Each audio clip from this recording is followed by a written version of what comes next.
This conference will now be recorded. Good evening, everyone. This is Mike Payne. Today is December 7th. I would like to call this meeting to order of the Vancouver Transportation and Mobility Commission. Welcome, everybody. Julie, would you please take roll? Sure. Commissioner Edwards. Present. Commissioner Godsill. Present. Commissioner Herman.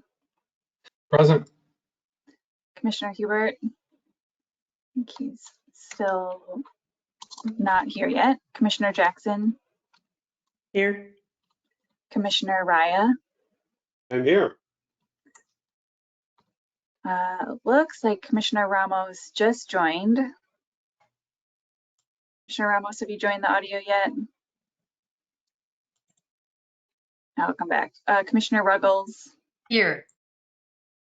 Commissioner Williams. Here. Our chair, Mike Payne. Present.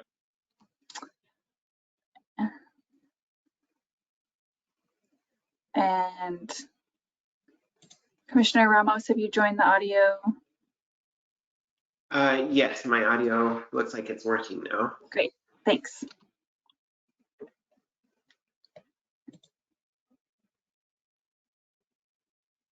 So that's everyone. We're just missing Commissioner Hubert. Thank you. I think they notified us that they were going to be a little bit late anyhow, right? Is that perfect? So moving right along, I believe, well, everybody should have received the November minutes for review. I'd like to submit those for approval. If no one has any objections, would someone please issue a second to that? I'll second that. Commissioner Edwards. Thank you, Commissioner Edwards. Julie, would you take a vote, please? Sure. Commissioner Edwards. Approve. Commissioner Godsill. Approve. Commissioner Herman. Yes, approve. Commissioner Hubert. Commissioner Jackson. Approve. Commissioner Raya.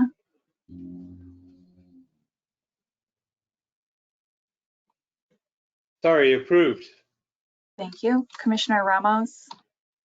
Approve. Commissioner Ruggles. Approve. Commissioner Williams. Yes. And Chair Payne. Approved. Sounds like the motion to approve the minutes has passed unanimously. With that said, I do know that we're looking at a full agenda tonight, as Rebecca had said. So with that, I would like to hand this over to her to introduce our new members and get our meeting started for us this evening. Yeah, thank you, Chair Payne. And I know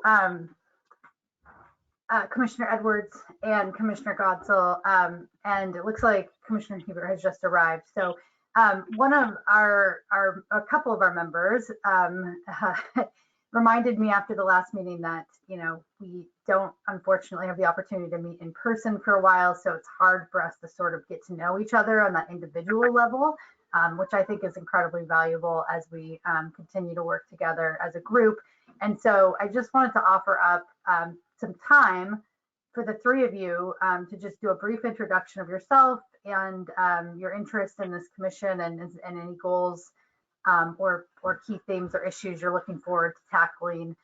Doesn't have to be long, but did just want to provide that opportunity so your fellow commissioners can get to know you a little more. We'll do this in more detail when we can do an in-person retreat, hopefully sometime next year. But I will just ask that Commissioner Edwards start, and then we'll go with Commissioner Godsill and Commissioner Hubert. And again, no pressure, just an opportunity if you're open to it. Yeah, sure. So I'm Jeanne Edwards. I've lived in Vancouver for 5 years now, moved from Oklahoma. I've been in transportation for decades. I worked for Avis Budget Group with that, and now I work at an organization called Community in Motion, which is all about transportation as well. So that's where a lot of my interest lies. Also, Vancouver and the highway system and traffic is so much different for me. So I've been very interested in it since I've moved here because things don't seem to move well here. So that's just a little about me. My husband and I absolutely love it here, moved here because we just truly wanted to live in Vancouver. So, and I am looking very forward to being able to meet people personally.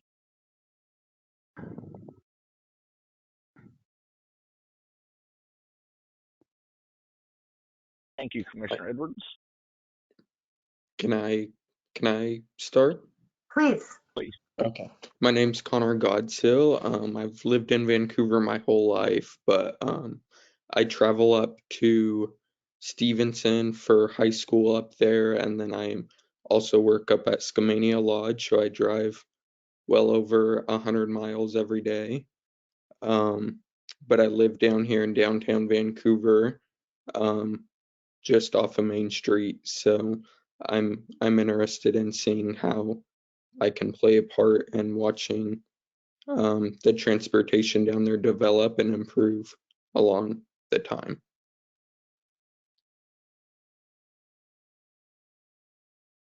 Thank you.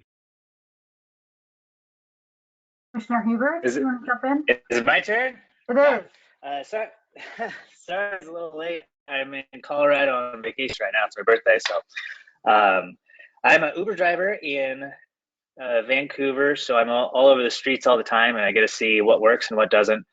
And I've always been kind of an infrastructure nerd. I'm really interested in the future of transportation, particularly what the Boring Company is doing in Las Vegas and Fort Lauderdale and places like that with tunnels.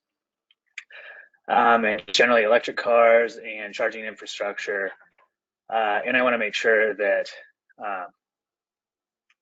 we're forward looking in what the city's doing with transportation, because a lot of changes are happening in the next few years.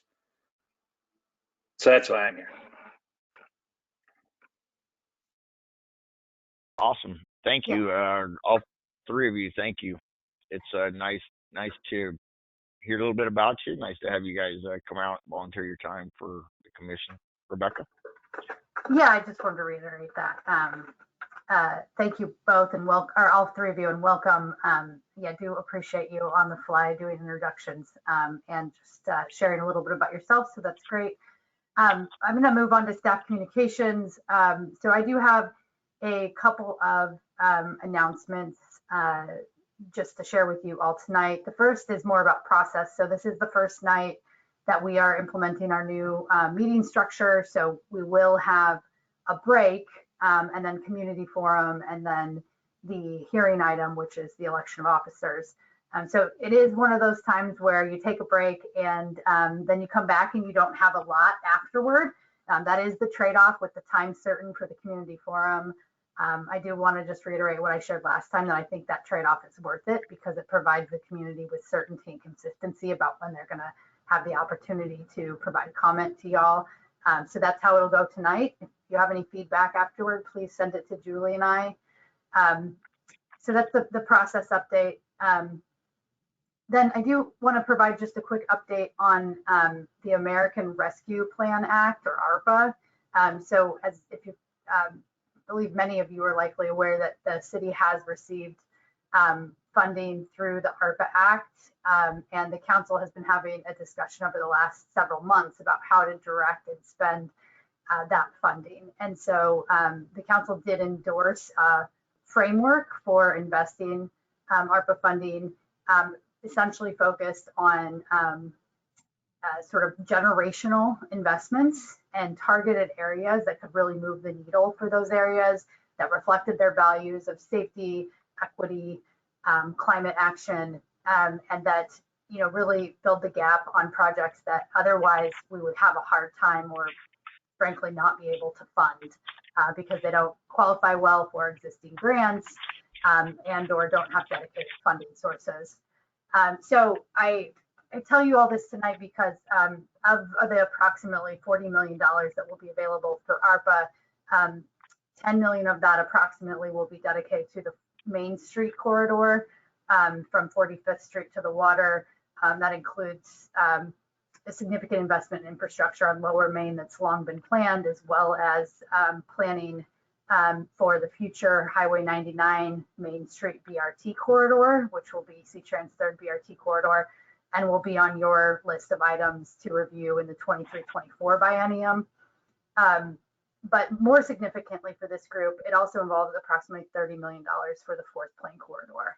And there will be robust community processes associated with both these investment packages that will be developed, staff will be developing in partnership with the community to determine what type of investments the community believes are necessary to fund through those.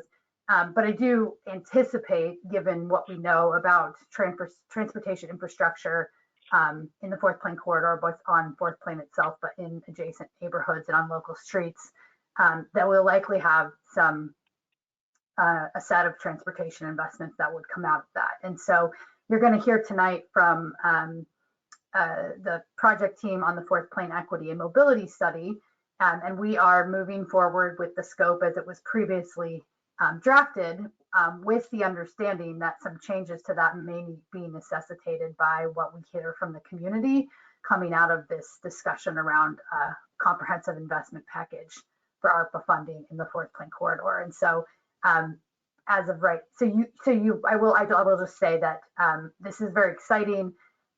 Very grateful for council's leadership in investing in these two corridors that have a lot of needs and serve diverse communities, as well as a lot of small businesses and a big portion of the economic engine of this city, and that it may necessitate some changes to some of our projects going forward. So one of those is the Fourth Plane Safety and Equity Safety and Mobility project. And if in fact a scope change is necessitated, we'll bring that back to y'all. But for tonight, we're going to bring forward what the current plan is, with understanding it could be adjusted. So just wanted to provide that context, and hopefully you all are as excited as I am to be able to be part of a real generational level impactful investment process in our community. And so with that, I will turn it over to the next presenters. And the first item, which Julie, if you don't mind bringing up the screen, the presentation is the Fourth Plane Safety and Mobility Project. Jennifer Campos, our Principal Transportation Planner and the Community Development Department, is the city lead for that. And then Nadine Appenbrink from Parametrics, who's our consultant lead on this, will also be presenting. So very exciting context with which to introduce this project. And I will turn it over to you, Jennifer. Thank you.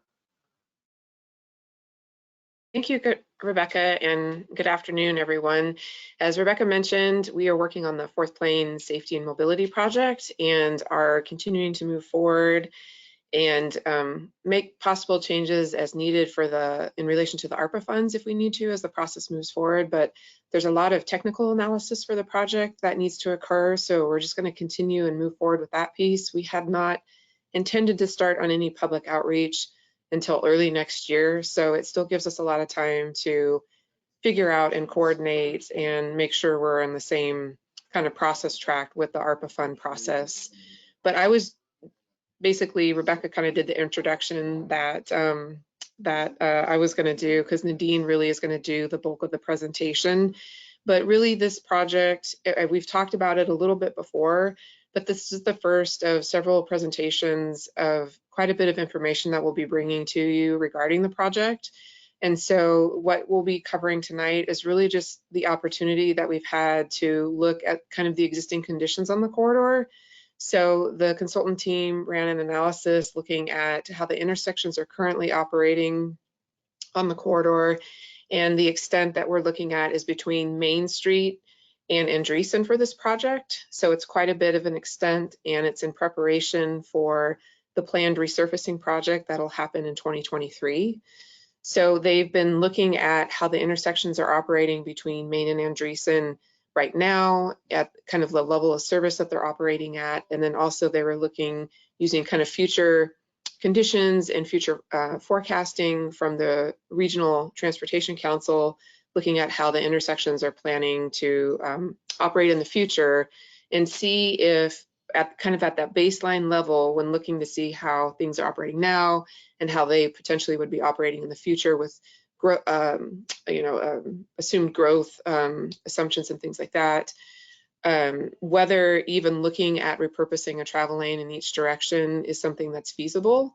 And so that's what Nadine will be going with you tonight. And I know there's a lot of technical terms like level of service and things like that, and she'll be explaining those to you as she goes through the presentation.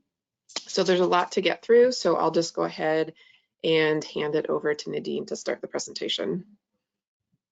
Thanks so much, Jennifer. I appreciate that introduction. So I guess, Julie, are we looking at your screen? And I'll just let you know when we move forward with the slide. Okay, if you would advance to the next one. And just a brief introduction to myself. I'm Nadine Appenbrink. I'm the Deputy Project Manager with Parametrics. And we've been working on this project probably since like late summer, early fall. So it's nice to meet all of you tonight. Tonight, we'll cover a brief project overview.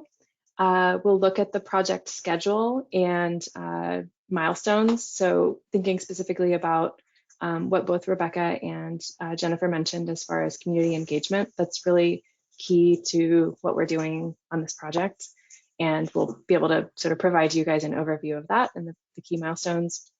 And as Jennifer mentioned, the highlights from the traffic and safety analysis. So we have completed one of our initial analysis reports. And so we have some things to share with you on that. And then get a little bit more into detail about the methods and the approach we have for public engagement. So we could go to the next slide. Great. So just really briefly, what is this project all about? What's the overview? We are embarking on the Fourth Plane Safety and Mobility Study, which will look at ways to make Fourth Plane safer for everyone, including people who walk, bike, drive, use a mobility device, or ride the bus. We'll be considering how we might repurpose existing road space to make the corridor safer for all people.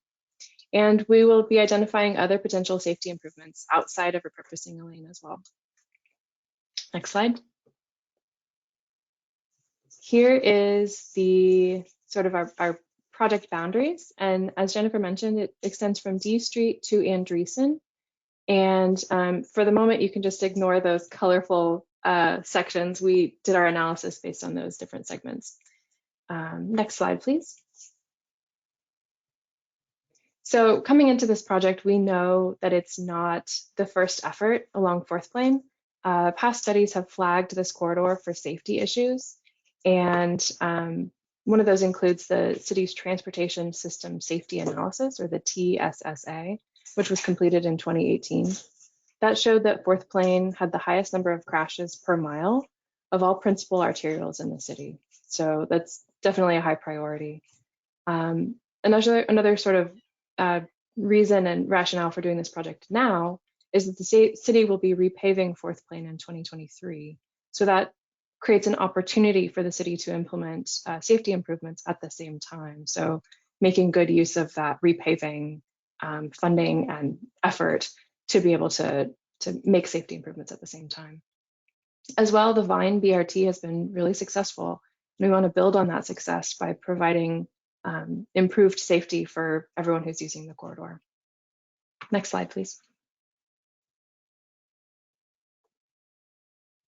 So a little bit about how the community will be involved. As I said, the community engagement is at the center of this effort. The city will be talking with people who live, who work, go to school, travel through and recreate in the corridor. Our study will reflect the people who use Fourth Plane every day, what they want and what they need to travel safely in this corridor. And our team will be using many outreach tools and approaches to provide community members opportunities to make meaningful input in this project. And I'll get into that. That's sort of the second half of the presentation tonight. Next slide, please. Great, so here is that schedule I was mentioning. We started in early fall 2021. We're now, as Jennifer mentioned, gearing up to start our first public engagement milestone, and that will be starting likely in January. So that first milestone will be gathering input on safety issues and desires for the corridor, with the understanding that there has been a lot of engagement already done. So we'll be building on top of that work that's been done. The second milestone in the spring will review ideas for making fourth plane safer. So between milestone 1 and milestone 2, we'll be developing some concepts to take to the community. And that milestone 2 is really where we show our work and get input on that. And then from milestone 2 to milestone 3, we'll revise those based on the input we received and prepare sort of a preferred plan for the corridor. Take that back to the community at milestone 3 for any final changes, make sure we hit the mark. And then this project also includes the creation of a 30% striping plan. So that's a sort of a engineering exercise to be able to actually guide the striping effort. And so that will also be completed in the fall of 2022. Next slide, please. Great. So now we'll talk a little bit about the sort of the background and baseline analysis that we've been doing this fall. Our most recent report is the Baseline Safety and Traffic Report. And so this documents both existing and future traffic conditions as what we're calling the baseline, or sometimes that's considered the no build option. So if we didn't make any other improvements from today, what does the traffic look like today? And then what does the traffic look like in the future under that sort of baseline or no action scenario? And so that gives us a great point of comparison when we start talking about making changes and different concepts for the corridor. We have that comparison both to today and to a future sort of baseline condition. So this analysis, in addition to recommendations from previous plans, will inform our next efforts, which will be the development of lane reconfiguration alternatives and other safety improvement recommendations. Next slide, please. Great. And I think I mentioned this a bit before, but we want to recognize that there's quite a few different planning efforts that have come before this effort for fourth plane. Two of the ones that I'll mention are the fourth plane pedestrian safety and access implementation study, which was completed in 2017. And this has recommendations for many different opportunities to improve access for people walking to and across fourth plane. Some of the recommendations include things like several new paths to better connect adjacent destinations along the corridor, improvements to existing pedestrian hybrid crossings. So that would be signage at the crossings, roadway paint, refuge islands for like midstream where people can cross, wait, and then continue crossing. And then 3 new pedestrian crossings as well in the corridor. Second one we'll mention is the transportation system safety analysis, which was done in 2018. That was a major look at the crash patterns in the corridor that was sort of prompted by the corridor being recognized as a safety issue. That document recommended reducing to a 3-lane cross section with bike lanes and leading pedestrian intervals at all signals. And that leading pedestrian intervals means just that pedestrians have a few seconds head start when they're crossing the intersection before the vehicle travel gets that green light to go through. So it's a safety improvement for people walking. I guess I'd like to stop here. Are there any questions before we move on? I'm going to get into the new analysis. I think Ken may have questions, but he said he can't turn his mic on and he can't seem to get into the chat box. So I'm not sure. Leah, I can see you talking, but you're muted. No? No, we can hear Leah. Sign language? So Ken, if you can hear me, why don't you just send your questions to me in an email until we get this tech issue worked out? And then Mario, can you hear me? Okay. Might have some technical difficulties. Okay. Shall we go ahead and keep going for now? Let's keep moving, and then we can come back to Ken's questions. Okay, Mike, great. can you hear me? Yes, we can hear you now. Can you hear You're us? muted. No, can everybody else hear me? I didn't get that. Did you try Yes. again? Okay, let's just pause for a second. Mario, we can hear you, but you can't hear us. Now I can hear you. Perfect, great. Wonderful. Did you have any questions? No question. Okay. Okay. We'll keep going, thanks. All right, great. If we could go on to the next slide.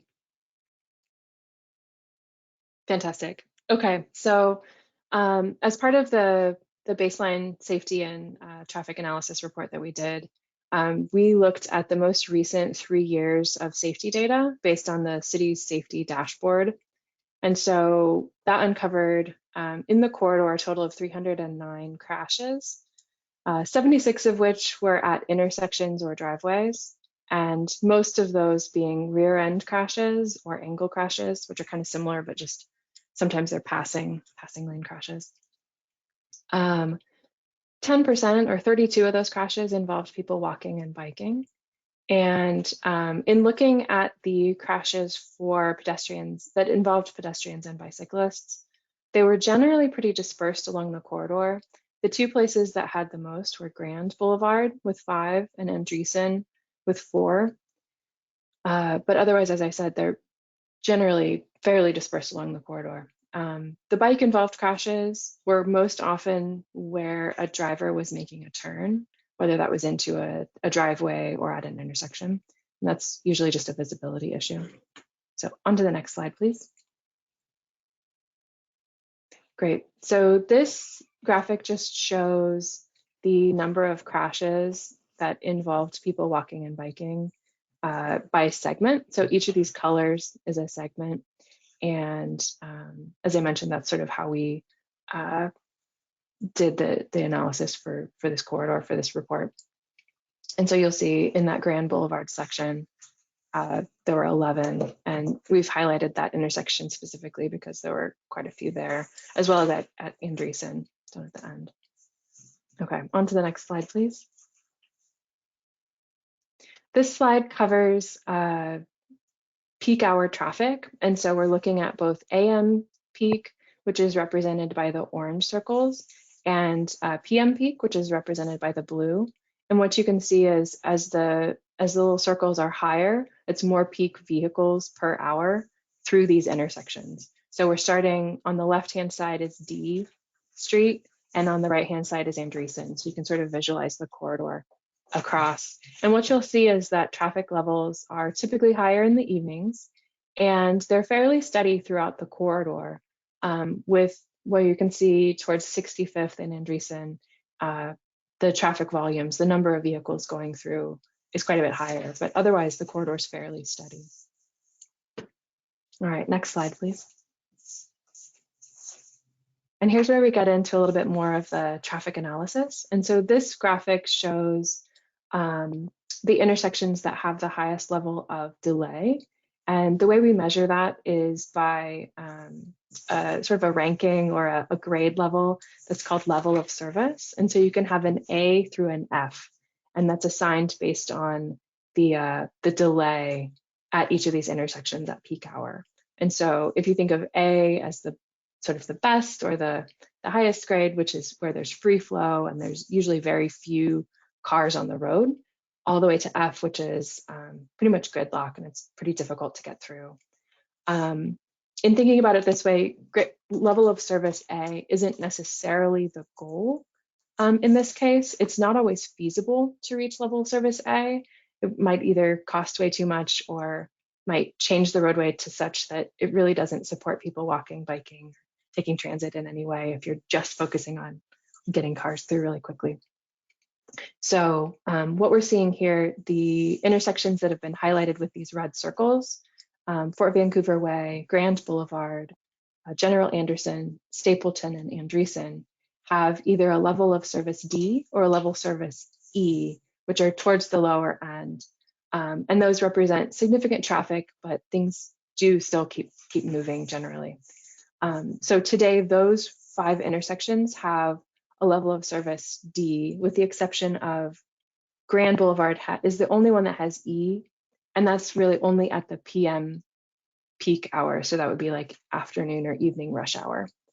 And so because the data, in doing the analysis, these same intersections are flagged both for today, so the 2021 analysis, as well as the 2040 analysis. So in that work, we assume traffic increases with population growth, and so there's an annual increase in travel, and we're still seeing the same intersections have pretty much the same level of service, and so that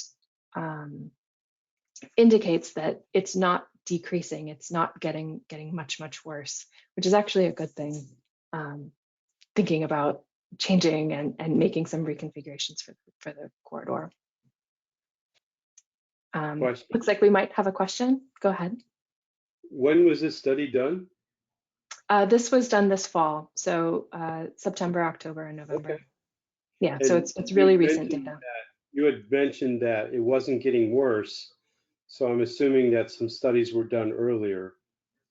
That is actually, so I apologize that's not showing up on the screen, but we have, for our analysis, we looked at today, so 2021, and then we also looked at 2040, so looking out 20 years. And so when I'm saying it's not changing, that's scenarios we run for the future, and it's analysis that we project into the future travel patterns and congestion levels based on what we know today. And as I mentioned, this initial report is just looking at, if we don't do anything, if we don't change anything dramatically in the corridor, if we keep the infrastructure pretty much as it is, how does it perform? And with the understanding that there'll be more people, that traffic levels will increase. And so the good thing is what I'm positing. The good thing is that those traffic levels don't break. They don't get to a level F in the future, even given, population and increase in traffic. Does that answer your question? Yes, in part. But like, has it changed from, say, 3 years ago to today? Something, I'm looking for some historical data. We can get that to you. I think the one of the sort of wrinkles in doing this is thinking about the past few years we've had the pandemic, and so that definitely changed travel patterns just within 2020. And I think what we're seeing, and we did do traffic counts for this work, for this report, and so that means we go out and we actually do counts. We have, those tubes that you occasionally drive across, where we're able to count the number of vehicles and then extrapolate from there. And so what we're seeing is that they're generally pretty close to back to normal, sort of pre-pandemic. So we were able to compare the traffic numbers to a 2019 count. And so I don't have a slide showing that, but I'm happy to get that to you if you'd like it. No, just a matter of curiosity for me to see. I'm looking for a long-term progression here. So I hear you saying we projected this out to 2040, which is great. I just wanted to know how quickly we've gotten to this point and how valid your comparison is to your projection in 2040, given the fact that we're going to have higher density in housing and a higher population base with more transportation needs coming at us in future years. Commissioner Ray, I can jump in just to clarify too that the regional traffic model that we use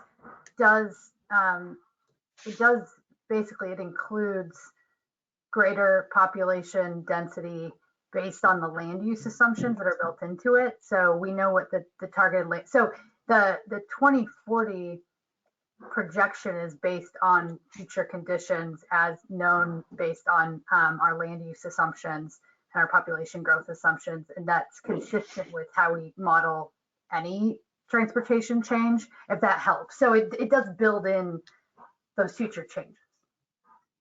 Yeah. And I think that back before BRT on Fourth Plane, there was a discussion because there was some analysis done. There was actually less traffic on Fourth Plane because they'd been removing traffic lights on 500, so people were gravitating to 500. Is my memory correct there? We can provide follow-up information on that. So, and I'm not sure if I'm thinking of what you're thinking of, Commissioner Jackson, but WashDOT did a project on SR 500 probably 2 or 3 years ago now that removed two signals, two signalized intersections, and made them right in, right out to improve the traffic operations and safety on SR 500. And is your question whether that had an impact on the amount of traffic on Fourth Plane? Yeah, and even going back further than that, I'm sorry, I forgot to say Commissioner Jackson speaking, but even going back further than that, when they did the one on St. John's, and as they've gradually been trying to make 500 easier for people to travel, there was a marked difference in the number of people using Fourth Plane. This is going back even more years because I mean, BRT's been in place for a couple of years now. So I'm looking at back more like 5 years, just to give some idea of how, as we made the other higher speed ways easier to travel, there was less pressure on the more localized streets. That's all I was pointing out. Yeah, no, totally understand it. We can, Jennifer, Nadine, and I can work to get you all some past traffic numbers to sort of contextualize what you're seeing today and into 2040. I will say that those changes to SR 500 had different impacts on the corridor depending on where you were at and what you were trying to access. But we can provide that follow-up to provide that context. A great questions, both of you. Thank you. I have a question. This is Williams here. Have you looked at the level of service for other modes of transportation, such as cycling or pedestrians?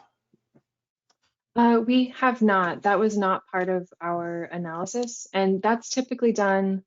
So the way we look at both bike and ped is more a qualitative look, and that is based on travel speeds and the size, like the width of whatever's provided, whether that's a sidewalk or a bike lane, and whether there's like whether there's protection or a buffer, or whether it's just a painted stripe and you're right next to traffic.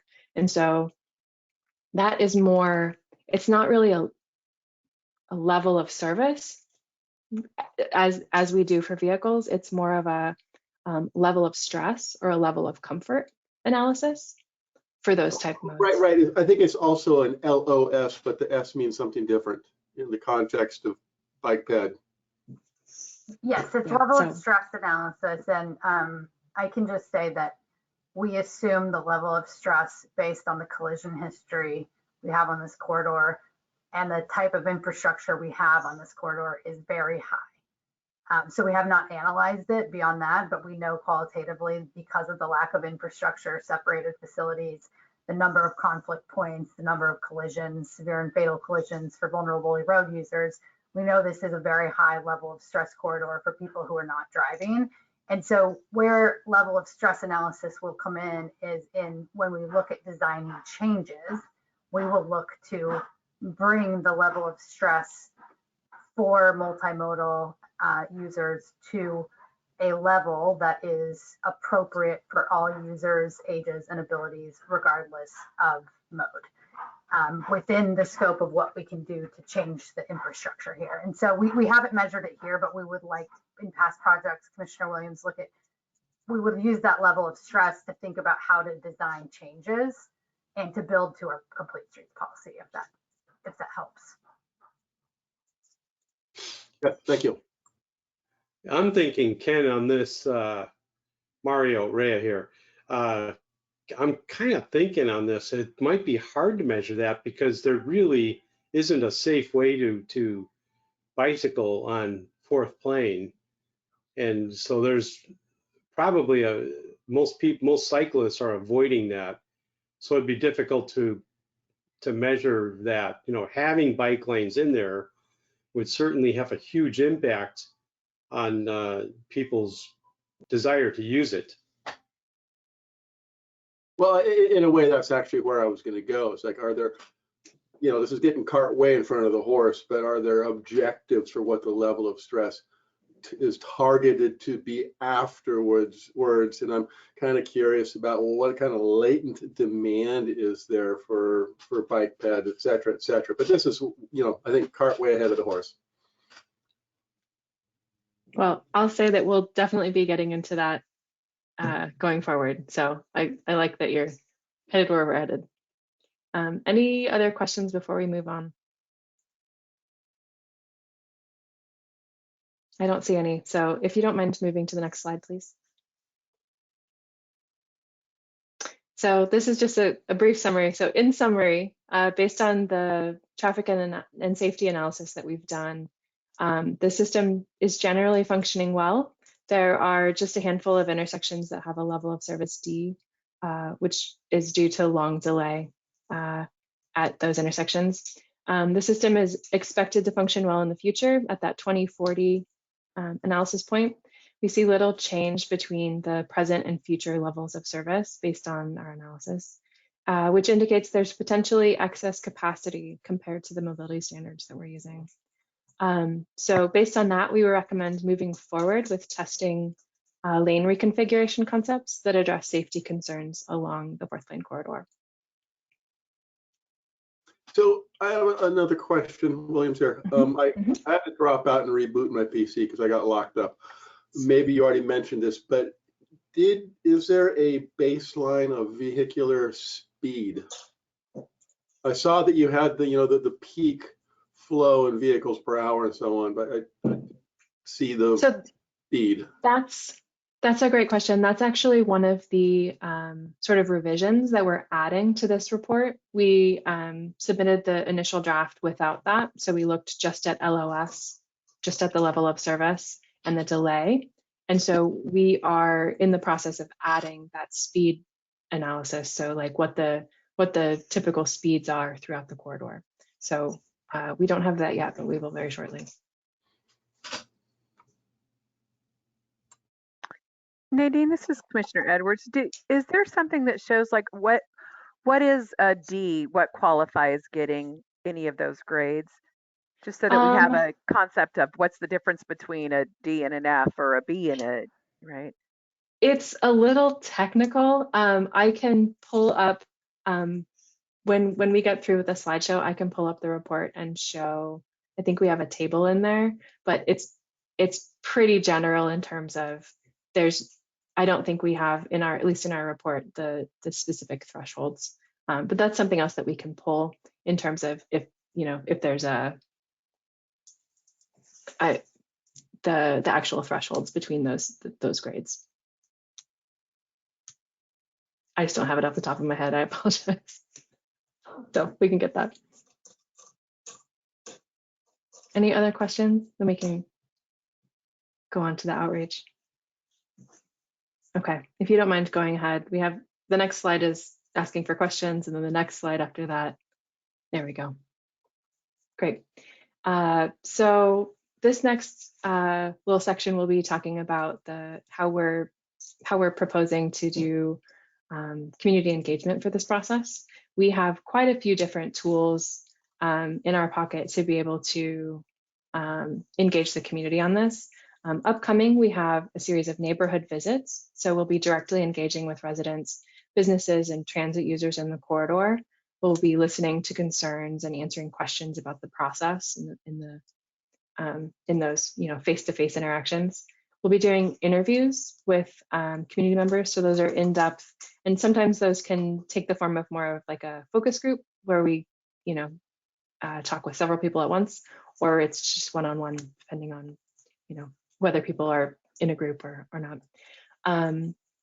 We'll be doing some neighborhood pop-up events, such as the successful taco party, tabling events such as the Fourth Plain Multicultural Festival. So our project will have a presence at these community events and be able to sort of talk with people as they're, already out and about in the community, rather than trying to ask them to come to some event of ours. We will also have online events and surveys. So throughout the process, we'll have a series of online open houses to share major project updates and solicit feedback. We will have an ongoing Be Heard site with surveys that are generally open-ended and available throughout the project, printed surveys as well. And during those neighborhood visits, we'll actually bring printed copies of the survey so that we can ask, when we're talking to someone, if they have the time to provide those survey responses right then and there.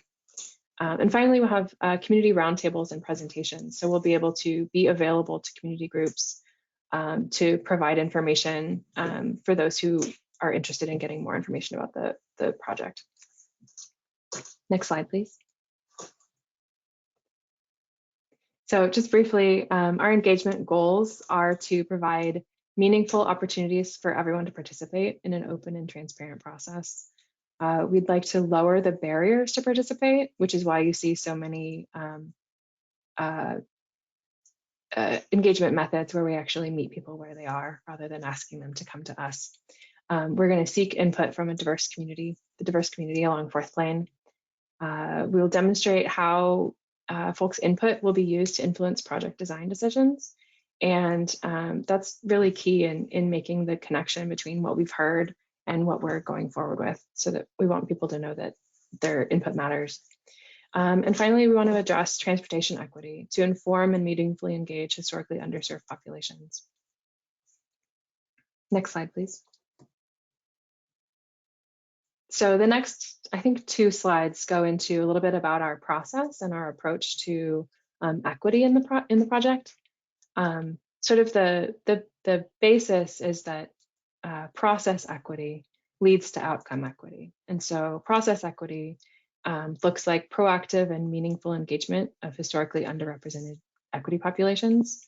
That in practice looks like translating materials into Spanish, into Russian, and other languages if needed, providing translators for online and in-person events, employing multiple outreach strategies to lower the barrier to participate.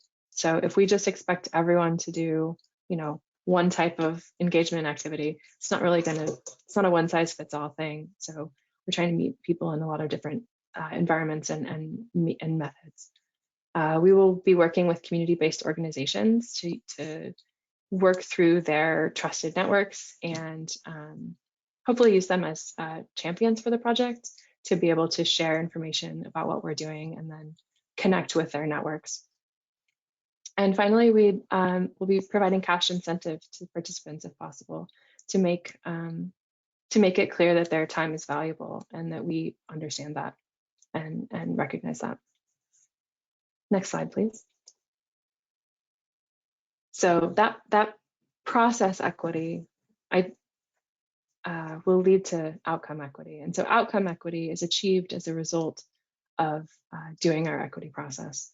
So when the project benefits are fairly distributed to communities with the greatest needs, where we can mitigate avoidable negative impacts and serve the greatest number of people possible. So what we'll be doing to ensure that is to clearly document corridor elements that are modified as a result of community inputs. I said that earlier, just sort of as a transparent part of the process, being able to connect what people say with the outcomes of the project. We'll be incorporating feedback and equity considerations into the project evaluation process. We will form commitments with community-based organizations that last beyond the timeframe of this study. The city's committed to that. And carry forward community priorities to broader city efforts, such as the Vancouver TSP. And so make sure that this project is integrated with those larger efforts. Next slide, please. Okay, So just to refresh, we have our first milestone coming up in January. We're likely launching in January. And that will look like gathering input about the concerns, the desires, and the issues that people face in the corridor. And as I said earlier, that we recognize that builds on a lot of work that's been done in the corridor already. Next slide. So this is just a brief run up for the next few stages of our engagement. So in-person engagement will include the project launch, and we'll provide a project flyer, project website, allow people to sign up to get email list on the interested parties list, announcements on social media, and making those draft and future conditions reports available for the public who'd like to see. Our presentation tonight, our presentation to the Transportation Mobility Commission and to City Council. Neighborhood visit number 1 will be canvassing residents and businesses along the corridor to build project awareness and gather input on current conditions and needs. And then direct outreach to community-based organizations. So presentations and interviews with stakeholders along the corridor. Next slide, please. And to complement that, we'll have online engagement as well. So we'll be establishing the project website. We'll have our open house number 1, where we will introduce the project and solicit feedback.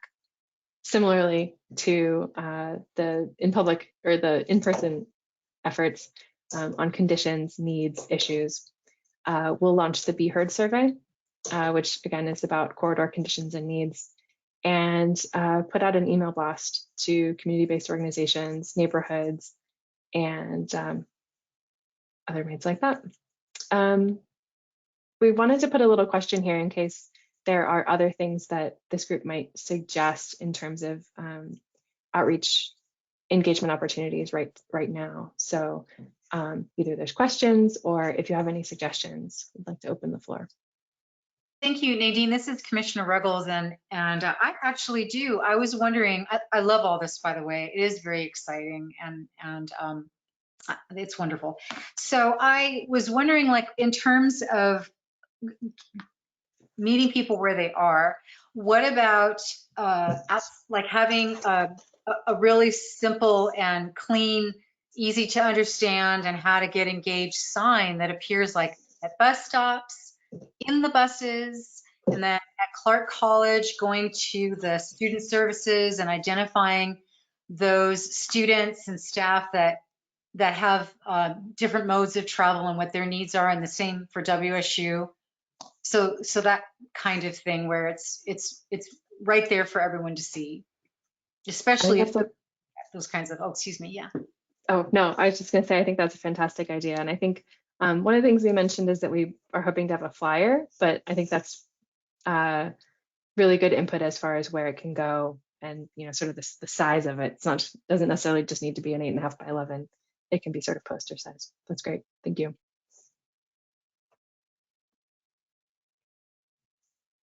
Maybe one of the things you mentioned is already, you maybe already mentioned, but I noticed the parks, they have little sandwich boards sprinkled all over with a little QR code. It's like, hey, do you have a minute?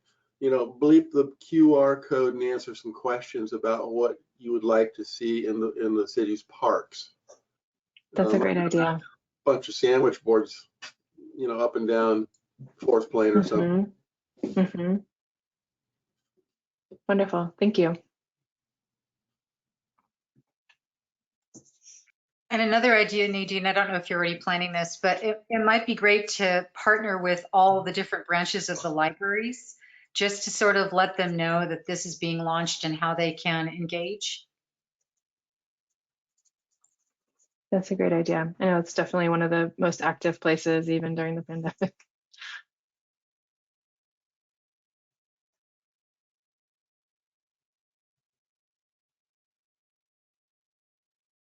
If there's not anything else, I think I just have one more slide, which is our next step slide.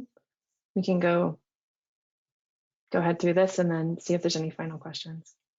So as I mentioned, we'll be beginning engagement in early 2022. So that's likely January. We'd love your help getting the word out. So, all the folks you're connected to, especially if they have a tie to Fourth Plain, we'd love their eyes on our project. We'll be developing ideas for potential reconfiguration of the roadway space and other types of improvements such as crossings along Fourth Plain. We will conduct analysis to understand the impacts of making those changes. So sort of a corollary to the baseline analysis that we've done so far. We'll be able to look at the baseline and then do the same sort of analysis on the concepts, the reconfiguration concepts, and sort of see what changes, see how it's different, how it performs. And then we'll be vetting those corridor changes with the community and ask for feedback about the trade-offs that may need to be made.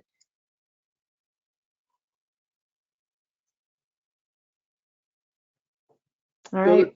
Another question here for you.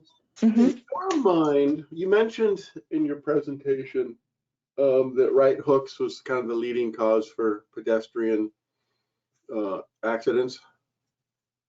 In your opinion, what are the next two biggest causes of pedestrian accidents after a right hook? I'd have to look at that. I think and that was specific to, I think that was for actually for cyclists. But that was, we can take a look at that. We definitely, within the report, we have a list of those, of all the safety considerations and concerns. Right, because that'd be great to, it's like, okay, check. We're, we're, check off the top 4 or whatever. Absolutely. So we can bring that back to you. And Nadine, this is Commissioner Ruggles again, and this actually might be something that Rebecca can weigh in on. When some part of this was talking about, like, Rebecca, you mentioned that, like, all of the local businesses and why this is so exciting that we have this $30 million. And I'm wondering if there's a piece of this that is going to be dovetailing with the plans, more placemaking. We've talked about complete streets, but, and Commissioner Ray and Commissioner Williams both talked about, like, it's an area to be avoided because there's nothing to go to. So it's one of these chicken and egg things. And it feels like if there's more of a cooperation for a vision for how to make this happen, in cooperation with these long-standing small businesses and so forth, and trees and outdoor sidewalks, places to sit, give people a reason to want to get on their bikes and want to walk over and actually have destinations. I'm just wondering if that's in any way a plan for the future. Well, so yeah, sort of broadly, the Fourth Plain Corridor Sub-Area Plan and the Fourth Plain Forward Action Plan identify in placemaking type improvements. Some of those I know you're familiar with, Commissioner Ruggles, and that have been implemented already, like the Fourth Plain Summer of Murals program. This project is focused really on the Fourth Plain Corridor, but it will be, so this project is focused on the Fourth Plain Corridor, but information that is gathered through this process will be integrated into the set of sort of in the investment package recommendations that the community will review. And so if something comes out of this that's like that identifies changes to the corridor, those will be integrated into the full ARPA funded investment package for the broader Fourth Plain area. And I will say just that also, I think the street and the right of way, the sidewalks, the street is a huge part of placemaking, to your point, because it essentially, how it's designed and how it functions and the various elements incorporated into the street have a really big impact on how people feel in a space, and if they're comfortable and they want to move through it and use it to go to different destinations. So yes, it'll all be, this project was identified through the biennial budget process, and so we're moving it forward with the understanding that this decision on ARPA investments was just made, but that any recommendations in this will have to be integrated into that. We're just want to keep this one moving because we have pavement work coming up, and but we will, those will be aligned. Yeah, So I hope that helps. Oh, yes, it's great news. Thank you. Thank you so much, Nadine. Absolutely. And to Commissioner Edwards' question about the sort of the concerns and the issues for crashes involving someone walking, I actually just pulled up the list. So of the, I think 20 crashes that were involved, that involved a pedestrian, fully 12 of them had no, at least recorded contributing factor. So, and then another 4 had other as a contributing factor, and the remaining ones did not grant right of way to the person walking, distraction, and under the influence of alcohol. And so each of those had either 2 or 1 instances. And so those are, we don't have unfortunately, we don't have a ton of insight. As far as the bikes, most of those were due to, they were turning movements.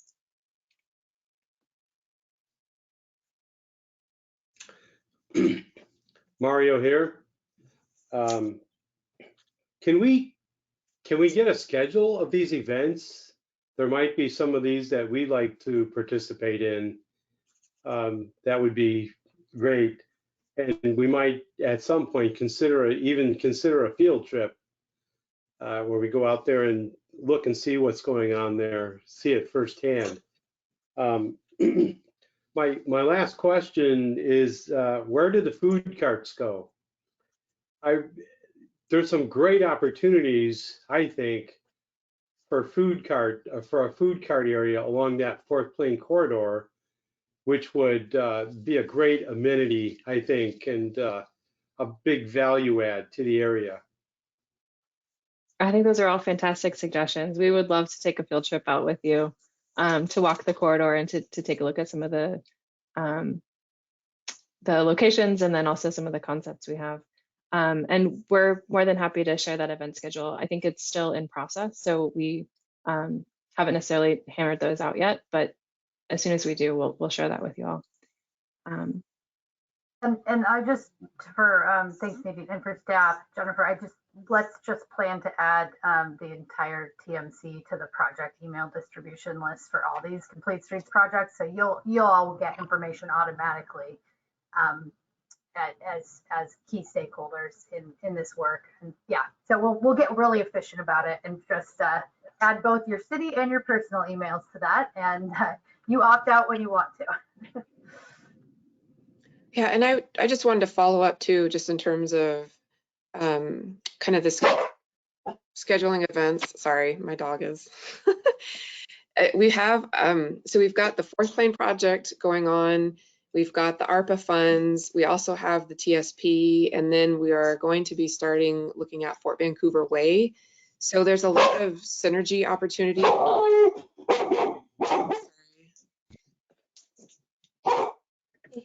It's okay.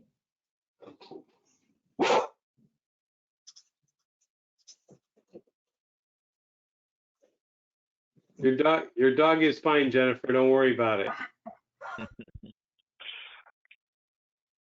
Sorry, he's extra barky today for some reason. And I'm trying to, my son's in a different room, so I'm not where I usually normally am.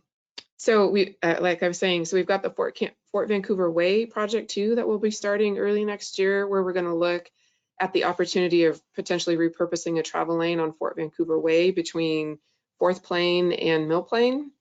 And so we recognize the fact that particularly with a lot of our the communities that we're going to be going out to for outreach in these areas already have a lot of challenges in terms of being able to commit time to engaging in these types of processes. So we want to be as strategic and as considerate as possible when we're doing public outreach for all of these. And so one good thing is that Parametrics, who's working on the Fourth Plain project, they also will be working on the Fort Vancouver Way project, and they also are a primary sub on the transportation system plan.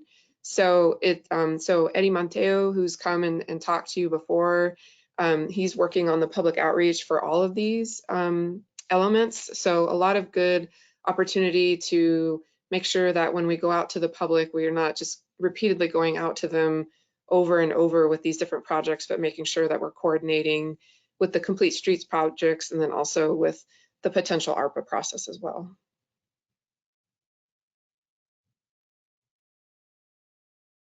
Thank you, Jennifer. With that said, another recommendation that kind of came to mind as you were mentioning that would be the potential of alternative times. You know, if people are having a hard time committing to one particular time, you know, for the meetings, and maybe some of the larger areas, scheduling 2 different times that they could attend.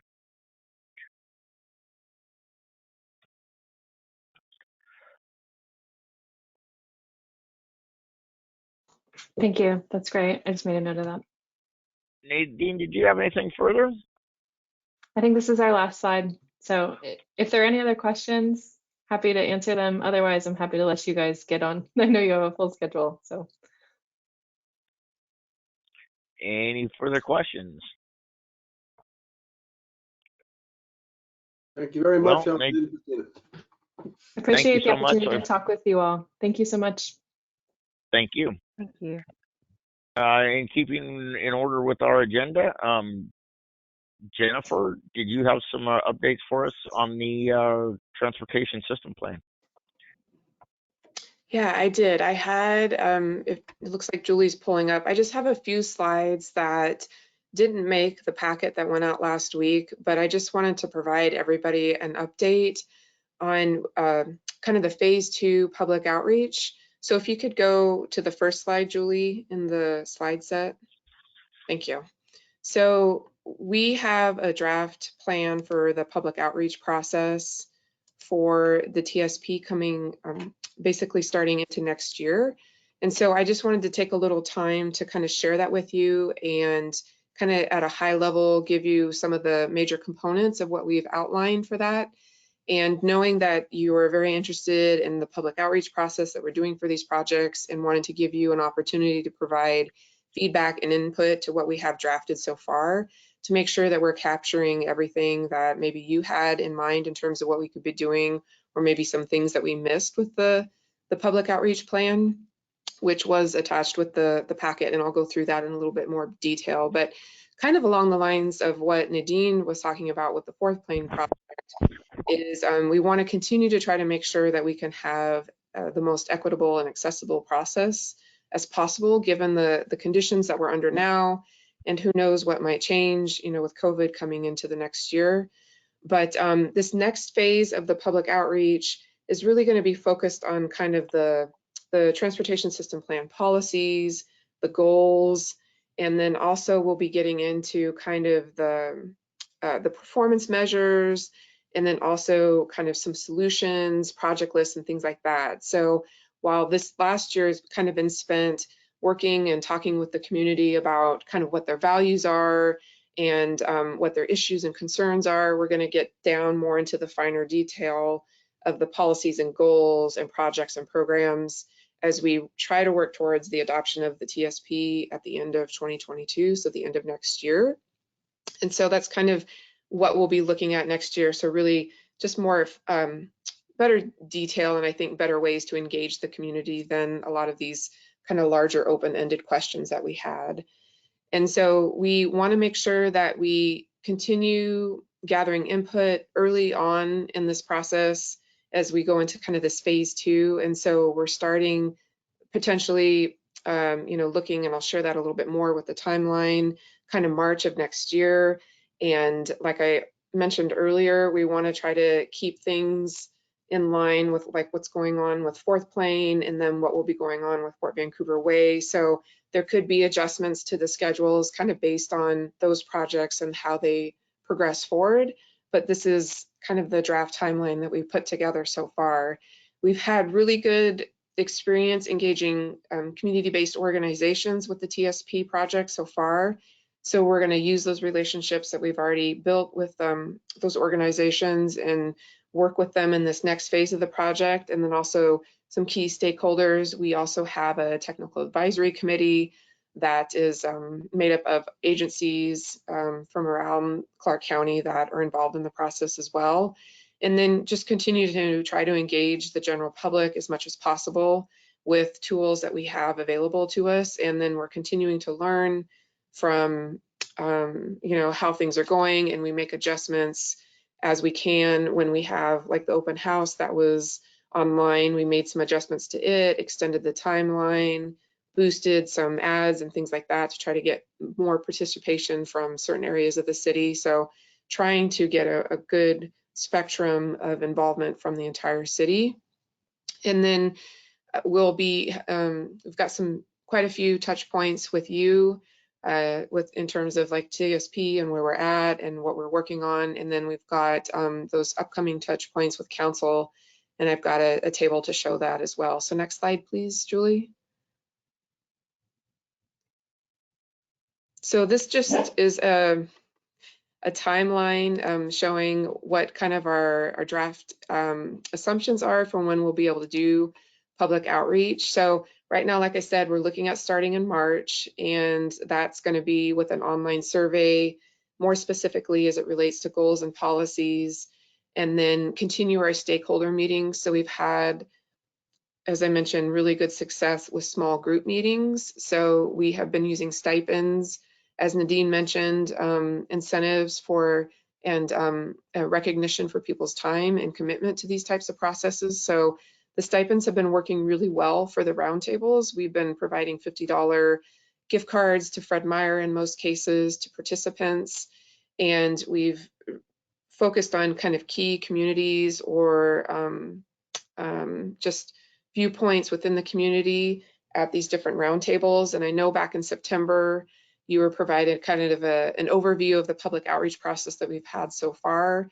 where you kind of got a sense of some of the comments that we were getting back from some of those roundtables. And then we also did have an opportunity to go out and do some face-to-face one-on-one conversation with people, which was really nice to be able to do towards the end of the summer at some of the movies in the park and parties in the park, farmers market on the east side and west side of the city. So that was really nice to be able to go out and have that one-on-one outreach with people as it related to the values discussions that we were having. So we'll continue to try to find those opportunities as the weather gets better into the spring. And that's where kind of those community events start towards the end of April and May. And then presentations to like our technical advisory committee, to you, to city council and other organizations and groups as we can find opportunities to do so. And we're hoping in July to have basically some draft, kind of final draft PSP goals, and then also some of the solutions in terms of projects and programs for the TSP, and kind of the final feedback in this last big push of the public outreach phase. And then after July, we still will continue to have public outreach once we develop a final transportation system plan. So it won't end in July. It'll continue through the end of the year while we develop those final documents for the TSP. Next slide, Julie. So this table I put together as part of some information that we were working on for City Council, but I thought it would be really helpful to show you as well. It kind of breaks down the TSP process in more finer detail in terms of these major elements that we'll be looking at as it relates to the public outreach, but then also other components of the transportation system plan. And then what kind of role the TMC and the City Council will have in that. And we've got some tentative dates set in here already in terms of when we'll be bringing those to you. So we've brought the project baseline to you, and we went to City Council back in June of this year. And then on the 20th of December, we're going to be bringing back to them a resolution kind of confirming the major components in that workshop that we had with them back in June. And I know it's been quite a bit of time. It's as we shared with you, I had to go out again on medical leave, and then with Anna leaving, there's been a lot of just time in between, much longer than we had wanted in terms of the workshop and the resolution. But that's our desired approach moving forward with council, is having a workshop and then kind of having a quick turnaround and coming back to them with a resolution as part of the project chartering process with them. So we'll be going to them again on the 20th of December with that resolution. So really just confirming with them the existing conditions information that was also presented to you, and then the vulnerability analysis, which I'll give you a little update on, which we shared with them. And then they also too will be kind of confirming the kind of the overview of the already existing condition or the existing conditions as it relates to the community input on that and the community outreach process that we had up to that point when we met with them. And so that is in process. Project Baseline 2, which we're considering because there's just a lot of baseline information to share with you and with City Council, is at the January meeting. So the January 3rd meeting for the TMC, Nelson Nygaard will be bringing the enhanced transit corridor analysis. So they just finished that up. We'll be sharing that with CTRAN next week and then bringing that to you in January. And it's some really good information where they were looking at the city's transportation system and how we can best utilize our transportation system to support transit. And also in that perspective of how we can better accommodate and build and support a transit system and focus on that and how we can support land uses and other components from the planning side to support transit within the community. So I think you'll really enjoy that presentation. There's a ton of information. We're going to set aside 2 hours for it, but a lot of really good information and analysis that Nelson Nygaard did with that. And so so that'll be coming, and then we'll also be talking about project opportunities. Nelson Nygaard did a project opportunities document where they kind of took some of the information that was in the state of mobility brochure that they developed, kind of took that and then looked at some newer kind of travel information and kind of system information and identified with what they know so far with the existing conditions analysis that they've done, what are some potential opportunities that they're seeing through the TSP process that we can consider or start to think about incorporating into the adoption of the TSP. So we'll bring that to you in January as well. And then we'll bring you the very fine kind of final results of the community feedback that we did this year, specifically as it relates to the results of the values discussion that we had with the community and through the roundtables that we had. And then we also have a city council workshop scheduled for March 21st for that already. So that's a 2-hour workshop to bring to them those components as well. And then we'll turn around and come back to them with a resolution as part of that project chartering process. And then we've got the goals and solutions, which a lot of that public outreach that we'll be starting on in March will be related to. And then we'll start to look at the project prioritization process, which you've been talking a lot about in terms of the transportation improvement program. So those two are very intertwined and interrelated with each other. So a lot to talk about and a lot to work on with that process. And I know a lot of interest from your side on how that will begin to move forward and take shape through the TSP. And then also looking at programs, what potential programs we should consider implementing or continue supporting as part of the TSP adoption. And then the community outreach and input on the proposed policies and some of these solutions.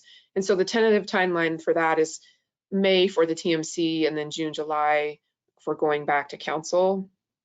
And then the next phase will be looking at the actual implementation components. So the big implementation pieces coming out of the TSP, which would be looking at updating our street standards, creating a new street standard typology, and actual specific street standards as it relates to, you know, depending on the typology that we use, what's the width of the sidewalk, what's the width of the bike facility, what type of bike facility, and things like that. So very specific implementation tool that we have identified through the TSP. And then the development of performance standards. We have some performance standards that were developed as part of the Complete Streets policy, but re-looking at those and refining those and making it more transportation network citywide. We have some really good performance standards for the pavement management program, but looking at signals and other components of the system, bike facilities and walking and things like that. And then we are hoping that Nelson Nygaard can continue to work on a pedestrian crossing policy. They've shared in some of the existing conditions, they focused on that a lot in terms of crossing opportunities for people who are walking and using the system in that way. And so we have an existing policy, but we'd like to update that and better reflect kind of newer information coming from newer studies and best practices and recommendations. And then potentially there could be some funding recommendations coming out of the TSP. We have the street funding strategy that's in place. It's been very successful. We don't envision a major overhaul of the street funding strategy, but there may be some funding recommendations as it relates to grants and things like that. And so there's a tentative timeline for TMC review in July and council resolution in July, August. And then hopefully, fingers crossed, we're still on track. We are right now for adoption of the plan towards the end of the year. And so there'll be quite a few touch points for that, for the TMC, and then going to council. And so our hope is to have that adopted by the end of the year. So I know that's a lot of information. I'll stop there. Are there any questions on kind of the public outreach and then kind of the schedule for TMC and City Council right now? I have a question for you, Jennifer. This is Commissioner Ruggles. I was just wondering, who are the CBOs, and how many do we have, and what is that process that we outreach, and do we identify other ones that we might need? For example, I know that there's a group called the Collective for Social and Environmental Justice at WSU, and they seem like they'd be a great fit to get the word out. Just wondering about that. So we unfortunately do not have a lot of very organized organizations in terms of, as we were going through this process and trying to find ways that we could tap into existing structures and resources. So a lot of the times, especially for the community roundtables, we focused on groups. So we had one that was people that were transit dependent, and we found contacts through either other committees or groups, or just people that we had worked with on other projects, and we set up a group focusing on a population that were transit dependent. And it was the same idea with people that that are blind or hearing impaired or have a disability. So we had another roundtable with a group focusing on that. We had a climate action group that we talked to as well. And then we also, with Fourth Plan Forward, we talked to them. And then Hispanic population or Hispanic contacts that we had within the Fourth Plane corridor area as well. So it's been challenging. So any organizations that that are already established, like the one that you mentioned, would be really helpful to know, because we can definitely reach out to them, and it's much easier to use them as a way to set up like these roundtables to have these discussions versus trying to find people within the community. But if you have names of individuals you think would be great to talk to, that's always really helpful too as well. So it's loosely shaped organizations, if that makes sense.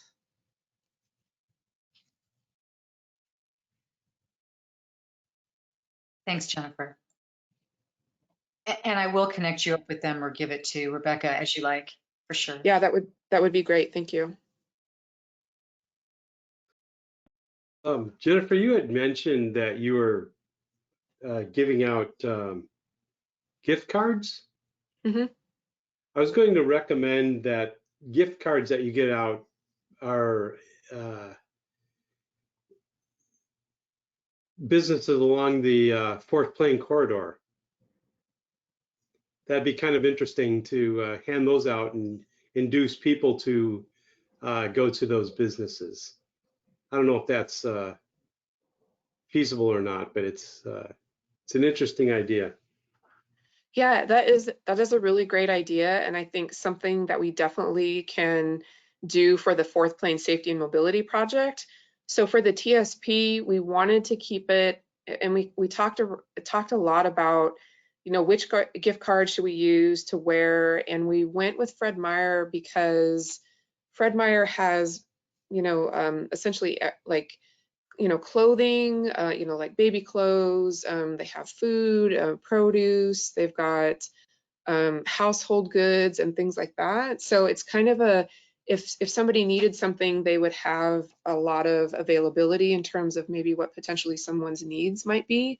So that's why we went with Fred Meyer at a community level. But for the Destination Downtown program that we had in downtown for quite a while, where we were trying to support people who were biking and walking and taking transit and carpooling, we definitely did that. We purchased gift cards from the businesses downtown and used those as our rewards for that program. So that's a great idea. We could definitely look at doing something like that for the Fourth Plane project, because it is a great incentive and people really appreciated it. The businesses also really appreciated it because it brought more people in that hadn't maybe come to their establishment before. Sounds good. Thank you.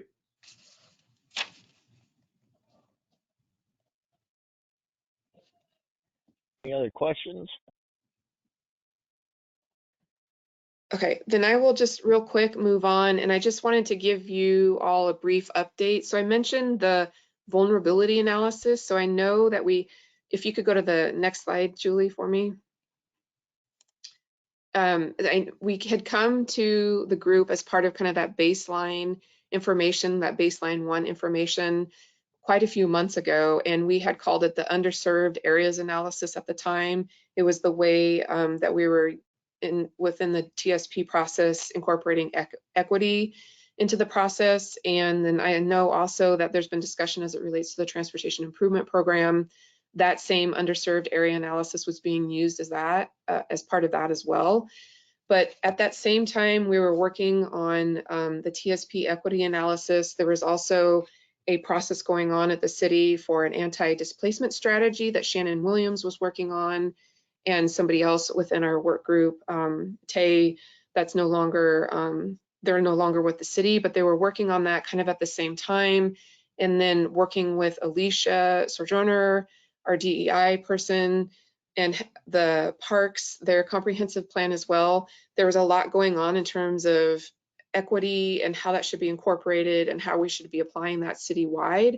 And so we had hoped and intended that the equity analysis that we developed as part of the TSP would kind of be that tool that would be used citywide, but looking at the anti-displacement strategy that was being worked on, and specifically the vulnerability analysis that they were using, there were a couple more criteria that they used as part of that we decided to go ahead and incorporate into the TSP process.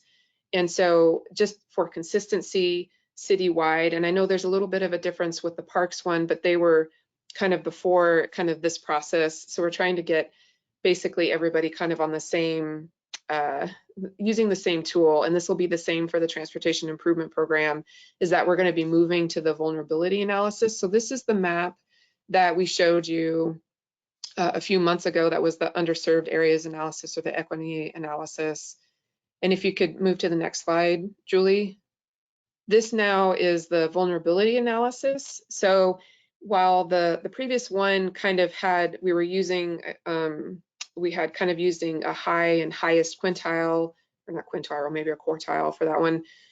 This one uses a quintile system, and it's from least vulnerable to most vulnerable. And so we're going to be incorporating this into the TSP. So we're going back through some of the documents and some of the process that we've done and reincorporating this into the TSP. Again, it'll be incorporated into the TIP, and we'll be using this moving forward. And so right now it just has a scale of the different, for the 5 quintiles that are being used, in a scale of vulnerability.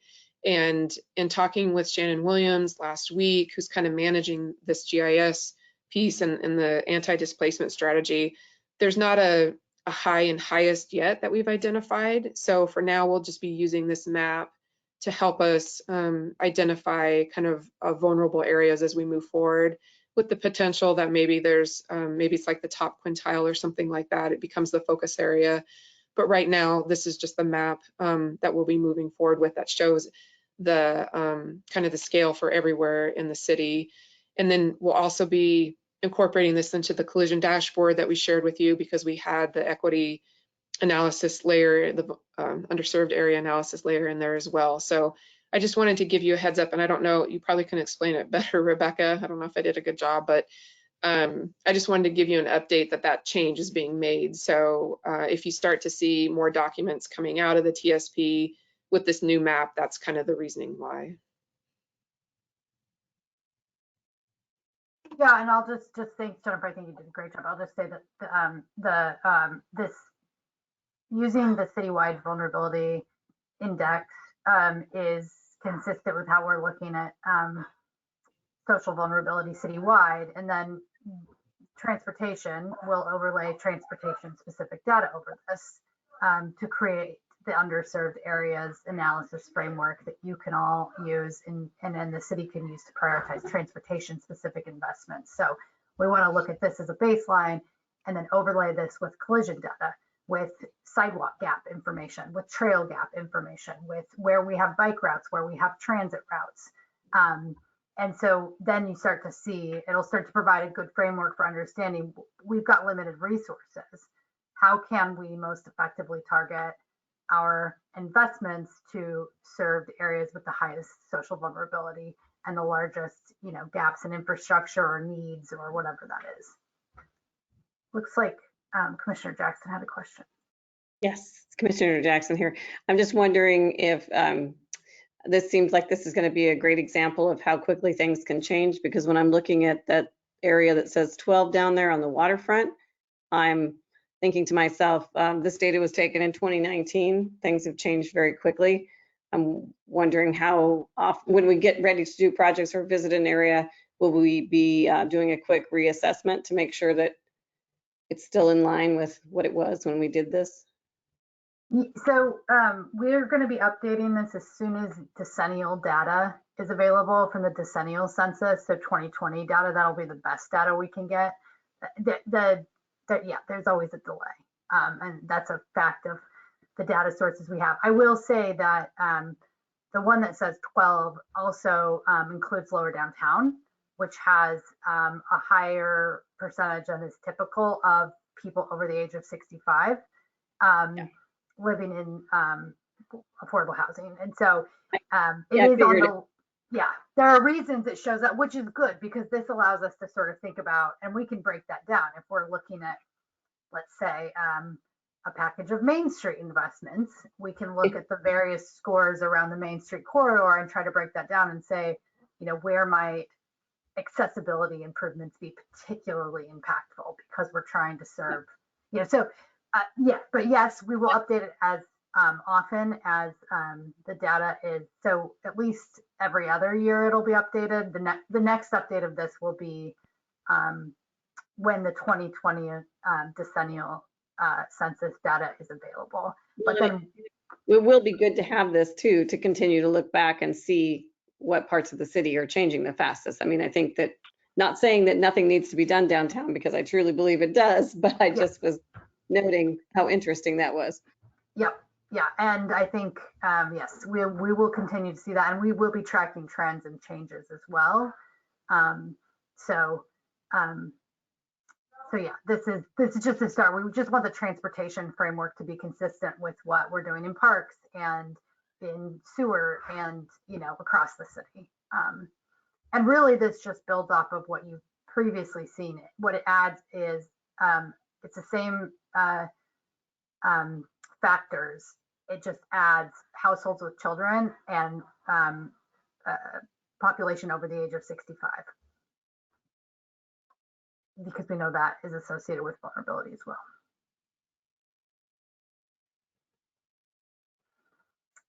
So it's 6:05 and we are scheduled for a break between 6 and 6:30. So if there are no more questions, I propose we take a break and we come back and we will have community forum at 6:30, followed by election of officers.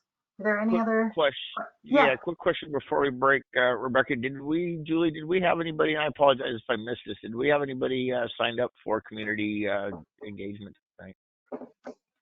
We do have one person who emailed me late, which we typically accommodate. And so, yeah, we do have one person signed up for community forum. Perfect. Thank you. We'll commence to a break then and see everybody back here at 6:30. Thank you. Thank you.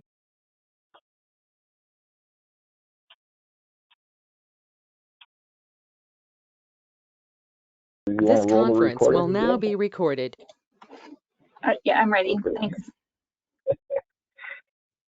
Perfect. So tonight is December 7th meeting of the Transportation and Mobility Committee, Transportation and Mobility Commission. Earlier tonight, we had workshops on the Fourth Plane Safety and Mobility Project, as well as an update on the Transportation System Plan and the outreach. Tonight, now we will begin the community forum portion of tonight's meeting. I will read the preface and the staff will introduce our speakers. The role of the Transportation and Mobility Commission is to review and analyze transportation projects, policy changes, program development, and other transportation matters affecting the public right of way. We follow a public process, including voting on action items, during which the public has an opportunity to provide additional perspectives and information. In legislative matters, the role of the Commission is advisory. The Planning Commission may hold separate meetings to consider our recommendations and provide their own. And City Council may also hold separate meetings to consider our recommendations and make a final determination. During tonight's meeting, please do not use the chat box for public comment. Comments made in the chat box are not included in the public record. Commission members will not comment on or take into consideration any comments made inside of the chat box. There are two primary functions for the chat box. First, for staff to coordinate with you if you've signed up for public comment, and second, to notify staff of any technical issues. The Transportation and Mobility Commission will conduct a meeting tonight, take public comments during the designated time ahead.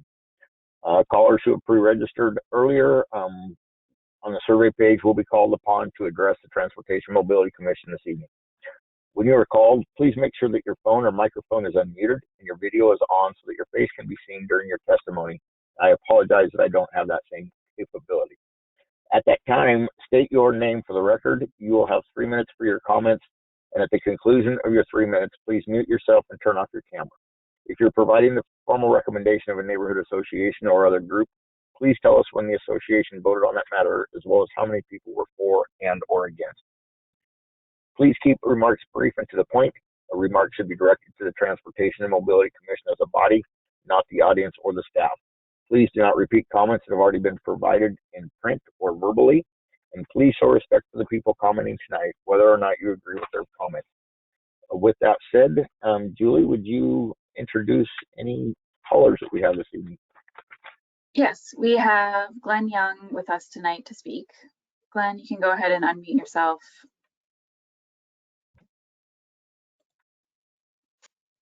Good evening. It's a pleasure to be able to speak with you tonight. And as I always say, appreciate the sacrifice that you make, spending time away from your families and your personal life to go about the city business.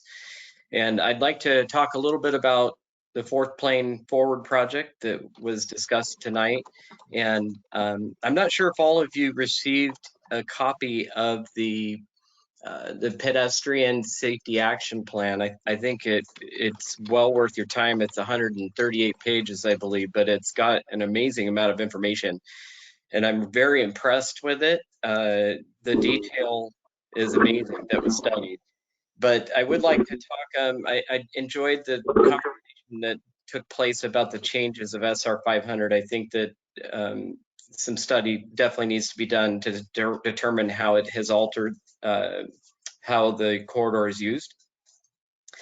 Appreciate the attention to the businesses that are located there. I think that direct, going door to door to the businesses would be great in terms of outreach. And I'd love to see a pedestrian and cycle crossing over the Burnt Bridge Creek to provide more connectivity between the neighborhoods on the west and the east side of Burnt Bridge. And then, there's having been involved in the Columbia Street Mobility Project, I can provide some insight and some things that we hopefully maybe have learned from that process. One of them is that I cannot say strongly enough that we have to pay attention to pedestrians. We have to prioritize them and their safety and their ability to move in and out of the corridor. We did not really improve the safety for pedestrians very much along Columbia Street, and so I hope that does not happen again. And we really need to take this opportunity to mitigate for some of the challenges that were created when we made the changes on 500. Again, cars can drive around, but I think pedestrians and cyclists need to have better access over SR 500. So I hope that we really put some emphasis on that. And the last thing I would say is, on Columbia Street, the challenge was parking and the residents that lived along it.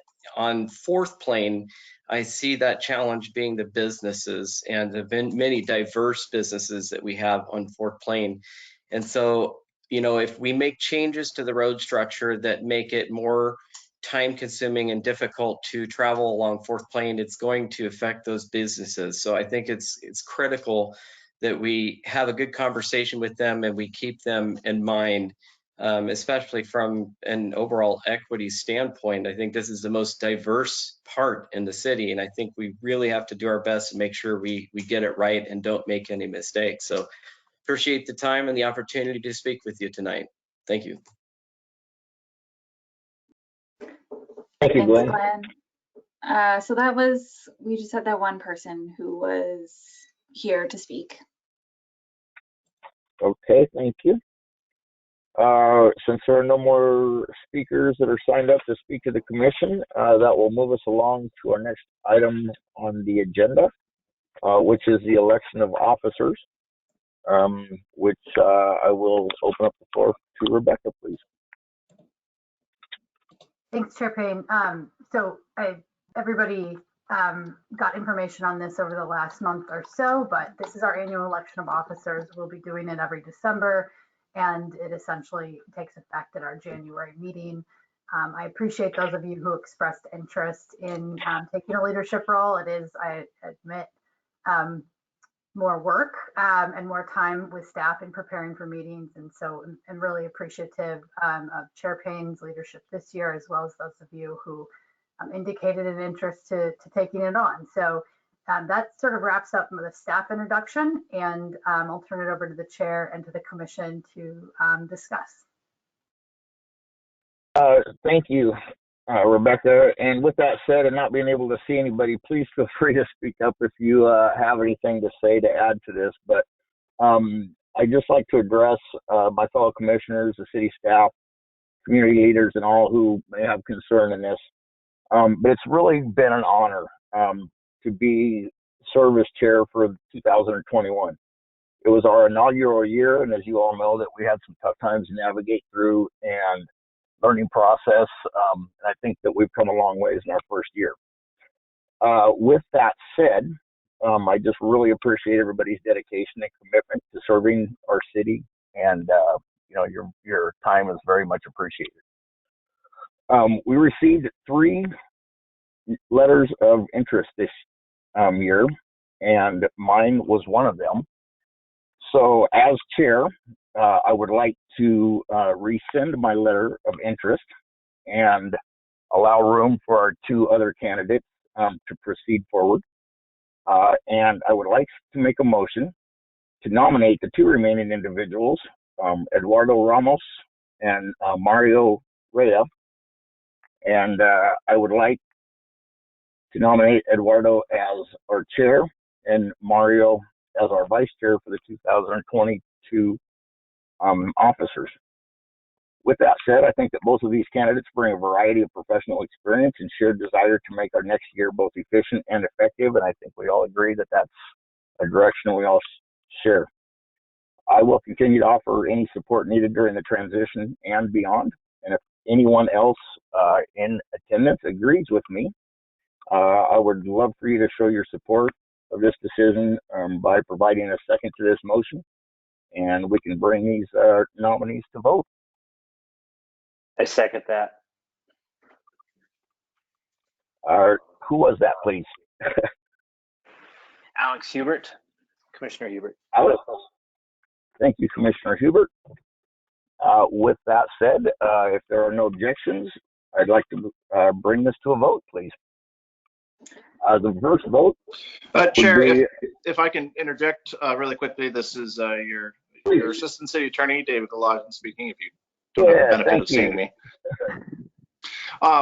I would just offer up that typically when you're doing elections for boards and commissions, you would open the floor and ask if there are any other nominations, because there may be, maybe somebody else wants to put forth. You want to make sure that you give a fair opportunity to everybody. So, yeah, I would just ask if there are any other nominations for the body to Thank consider. you. Thank you. Well, I do appreciate that, and I did actually have note of that, and I overstepped that. So if no one has any objections, are there any other nominees for chair? I would like to propose Eduardo Ramos, and the floor is open for any other nominees. This is Commissioner Ruggles. So, Chair Payne, I thought you threw your hat in the ring. I thought you were also wanting to be considered to be chair again. Is that incorrect? So as I mentioned earlier, I am actually rescinding my letter of interest, and that allows these other two. Some personal things have changed in my life, and so I would like my commitment will not be available as chair next year as well. So I'm All right. not only a personal level but professional level. But thank you for asking. Yeah, I thought you said resend, not rescind. So got it. Thank you, and thank you so much for all of your service so far. We really appreciate it. Thank you, and I appreciate that as well. So with that said, are there any other nominees for chair?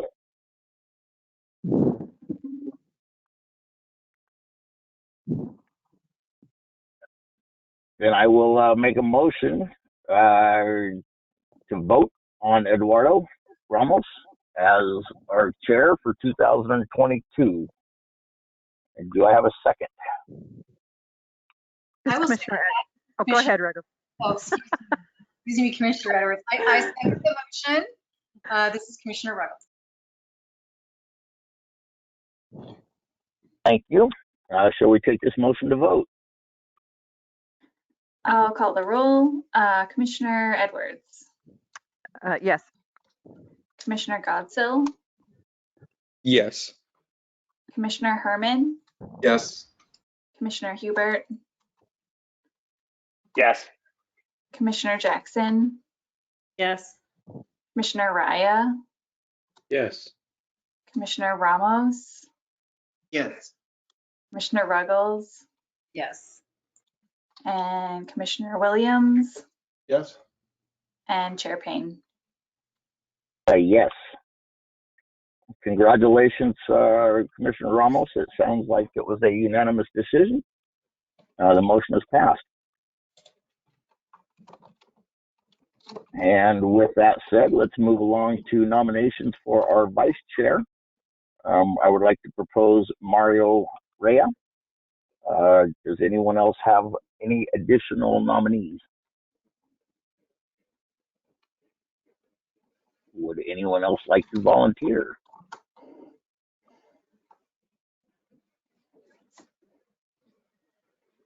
With the silence, I will take that as a no, and I will make a motion to nominate Mario Rea for vice chair of 2022. Do we have a second? Williams, second. And Julie, would you care to take roll for a vote? Yes. Commissioner Edwards. Yes. Commissioner Godsill. Yes. Commissioner Herman. Yes. Commissioner Hubert. Yes. Commissioner Jackson. Yes. Commissioner Rea. Yes. Commissioner Ramos. Yes. Commissioner Ruggles. Yes. Commissioner Williams. Yes. And Chair Payne. Definitely a yes, and congratulations, Commissioner Rea, for the motion has passed, and our two new officers have been elected. I would just close on my part by saying thank you again, everyone, for your support. I look forward to the new leadership. Transition should be simple, and I'm here to provide my support however you guys need, however anyone needs. And I just look forward to 2022 and where we're headed with this commission. Thank you all. So this is Commissioner Jackson. I would just like to say thank you for working through a very hard year to be chair, because this has been a learning process for everybody, and I appreciate what you did. Thank you. Here, here. I couldn't agree more. Thank you for your service. Yeah, and I'll say on behalf of staff, Chair Payne, thank you. It has been amazing to work with you, to problem solve, to figure out how we can adjust. And you've been incredibly supportive of staff and an amazing sort of thought partner in all this shared work we do. So still be calling you. So don't think you're out of it that easy. Absolutely not. But yeah, thanks. Thank you so much. It's been a real pleasure, and you've done an amazing job. And So I want to Thank you. isn't this the part where Commissioner Ramos gives us his acceptance speech? Right? Yes, it is. We should probably do that. Thanks. Thank you. I appreciate being put on the spot. I was happy to volunteer for the role. I know it can be very time consuming. As I mentioned in my statement, I'm a local government employee myself. I am a liaison to a board that works through public safety initiatives. And so I know the legwork that it takes to prop something like this up and make it so that the members feel like it's productive and effective. And so I'm looking forward to continuing that relationship with staff and providing a steady hand for a productive 2022. So thank you. Thank you. That was very nicely said. Somebody that was on the spot there. It was, wasn't it? Yeah, feel good start. So if there, and I guess I want to just say thank you, Eduardo and Mario. Look forward to working with you both. You'll hear from Julie and I soon, and probably more than you might have anticipated in the last few weeks of 2021, but there's work to do. So we'll be in touch. Appreciate you both stepping up.